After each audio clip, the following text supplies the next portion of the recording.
Hi guys! Hello! Welcome to my vlog! So, ayun. Kakulay. Pansin ko lang kakulay ko yung couch dito. Lagi kakulay ko yung couch dito. So, ayun. Nandito tayo ngayon sa ating couch. Oh my God. Alam nyo pa guys, share ko lang konti Yung couch namin is first time kong mag-vlog talaga sa couch. And first time kasi namin ni Carl magkaroon ng couch. Kaya ayan yun akong idama yung couch namin. Ganito pala pakiramdam nung naka-couch, no? Siyempre, alam nyo naman, dati mga kahirapan, sa lapag-lapag lang tayo. Diba? So, ano ba? Siguro kung ang huli kong mayroon talaga akong couch dati is nung 1-year-old pa lang si Shark. Pero ayun, after 5 years old na kasi siya ngayon. So ngayon lang ulit ako nakaranas ng couch. Kasi yung couch ko dati kasi sa condo, naputol siya sa gitna. Kaya sabi ko, hindi na muna ako magka-couch hanggang bata pa si Shark. Kasi si Shark kasi dati nahulog siya sa couch. Kaya sinumpa ko yung couch. So ngayon, malaki naman na siya. So hindi na siya mahuhulog. Problema niya yung kapag nahulog siya kasi laki niya na. So yun lang. Wala lang. Damang-dama ko lang yung aking couch. So ayun guys. Anyways, welcome sa aking vlog. So yung vlog natin for today is about kay Bigo Live App. And syempre, marami pa rin po ditong nagtatanong. And marami pa rin akong pwedeng i-share sa inyo. Kaya yung vlog na to, kung user ka po ng apps na to, gusto mo kumita sa apps na to, gusto mo magkaroon ng trabaho gamit ang apps na to, manood ka sa vlog ko na to, tuturuan kita, okay? But before that, don't forget to like and subscribe sa aking YouTube channel. So, ayun lang, para pag may mga bagong video ako, bagong vlog, is updated ka, okay? So, ngayon, is, ituturo ko sa inyo na dapat bago kayo maging Bigo host o Bigo host ka na din, is dapat alam mo tong mga to para, alam mo alam mo yung mga, kung ano yung mga dapat mong malaman. So, ayun guys, i-share ko na lang din sa inyo, dito po sa Bigo Live App is, pwede po tayong kumita ng pera. Okay, nakikita niyo ba yung perang hawak ko? Dahil sa Bigo host ka na, at hindi mo alam na kumikita dito, is ito po paano kumita. Ayan, paano kumita nandyan din. Okay, panoorin mo lang yan kasi matututo ka talaga dyan. At hindi ako nag-share dito ng mga video ko na hindi ka talaga matututubi, ganun. Okay? So, ayun. Number 1, dapat pag Bigo host ka na, official Bigo host ka na, is dapat alam mo to. Okay? Ito yung common na tanong dito. Dapat pag Bigo host ka, alam mo kung sino yung nagpapasahod sa'yo ha. Hindi po si agency manager. Si Bigo po ang nagpapasahod sa ating lahat. Okay? Kahit agency manager, kahit Bigo host, si Bigo po mismo, yan po si Dino po ang nagpapasahod sa ating lahat, okay? Proceed na tayo sa number 2. So, may iba't ibang klase guys ng pagla-live dito. Meron tayong gamer, meron tayong Bigo host, yung talagang talk show lang, show your talent, ganyan. Meron naman sexy content.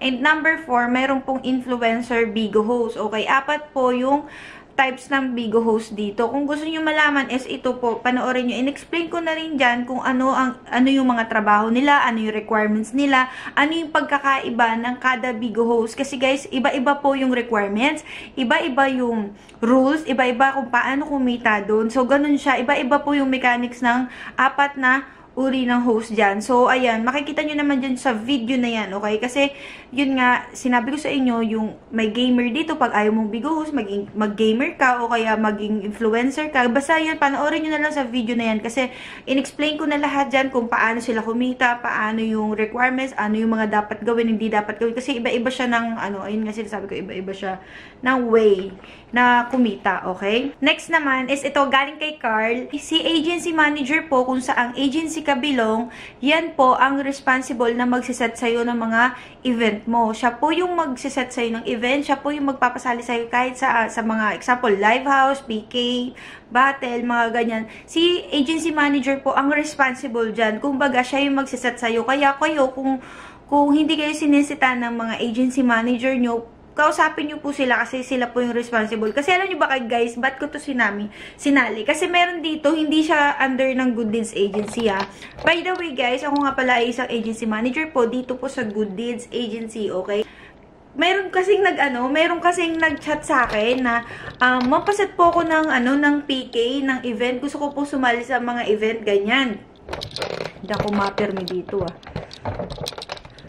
Tapos, gusto niya magpasali ngayon sumali siya sa gusto niya sumali sa event. Sabi ko, chinek ko yung Bigo ID. Sabi ko, sige, set kita. Siyempre, dali-dali naman ako. Kasi talagang pag may nagp-PM talaga, Kasi pag may nag-PPM sa akin ng mga host, talagang chinecheck ko talaga, okay, sige, set kita. Pero pag nagsisend sila sa akin ng mga Bigo ID, nalalaman namin yan kung under ka talaga namin. Okay, lumabas kasi doon na hindi siya under ng Good Deeds Agency. So, nakita ko doon, hindi ko na pwede, hindi ko na sabihin yung agency kasi bawal nga ako mag-mention ng ibang agency, no? So, ayun, ibang agency yung lumabas. So, sabi ko sa kanya, be, kung saan kang agency, under, siya lang yung may responsible sa'yo na isat ka ng PK, ganun. Kasi, hindi talaga namin trabaho yon na isat ka kasi ang may responsible sa'yo sa mga event is yung agency manager mo, ganun. Pero kung under ka sa amin, responsibility namin yun, ganun siya, okay?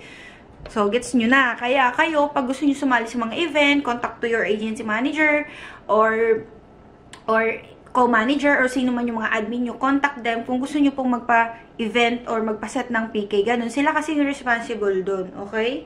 Guys, ito naman guys, is common naman to. Okay? Next naman is, yung mga host kasi namin, is palagi nilang itong tinatanong, ma'am, bakit po hindi pumasok sa live data ko? Yung nilive ko na 10 hours. Sabi ko, ha? Hindi pumasok yung 10 hours? Sabi ko, hindi siya ganun. Kasi guys, si Bigo po, 3 hours lang talaga per day yung kaya niyang i-record sa live data per day. Okay, kahit mag-live ka ng 12 hours, 24 hours pa yan, 3 hours lang talaga per day ang mare-record po sa live data. Ayan po yung example ng live data, okay? So, kinabukasan, magla-live ka ulit ng mga 10 hours or 5 hours, still 3 hours lang yung mare-record doon, okay? Kasi gusto ko lang talaga itong i-ano sa vlog ko. Kasi ang dami kong mga new host, nasa ano rin sila, nasa 100 ulit sila.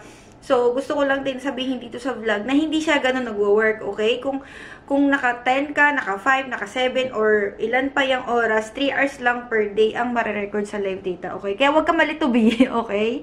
Yung mga ano naman, ito naman guys, sa event naman, natatawa ako.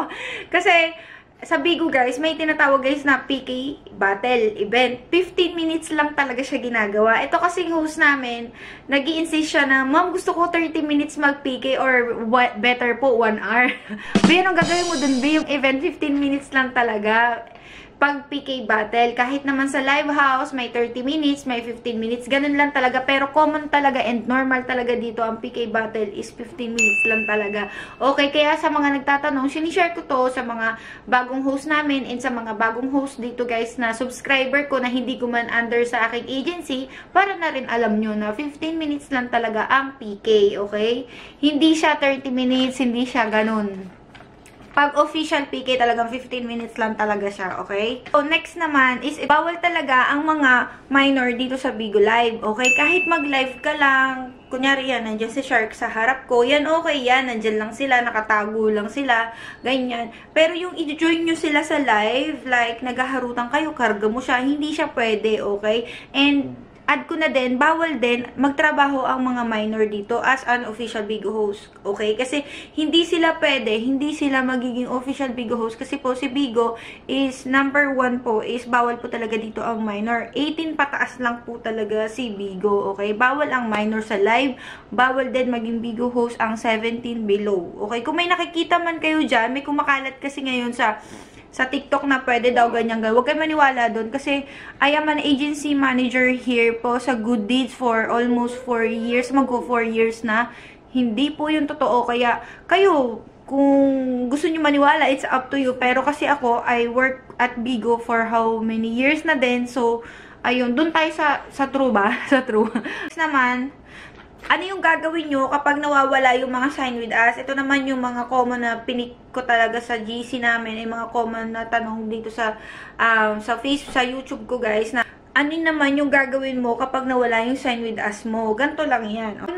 Pag wala ka pang sign with us, ibig sabihin, hindi ka pa nakakapag-apply sa isang agency. Meron naman isa, delayed lang kahit naka-apply ka na sa isang agency. Ang gagawin mo, install mo lang yung Bigo mo, lalabas yun si Sign With Us. Okay? Ganun lang siya. Dalawa lang yung reason nun. It's either wala ka pang na-applyan kaya hindi ka magkakaroon ng Sign With Us. Pangalawa, kung naka-apply ka naman at wala pa rin yung Sign With Us, ibig sabihin, mag-live ka lang ng mag-live, tapos install mo yung Bigo mo, lalabas na yun. Kasi kung hindi ka magla-live ng magla-live, hindi ka madidetect ni Bigo, hindi ka niya bibigyan ng Sign With Us. Kasi yung Sign With Us, binibigyan binibigay lang yan sa mga active talaga na host, okay?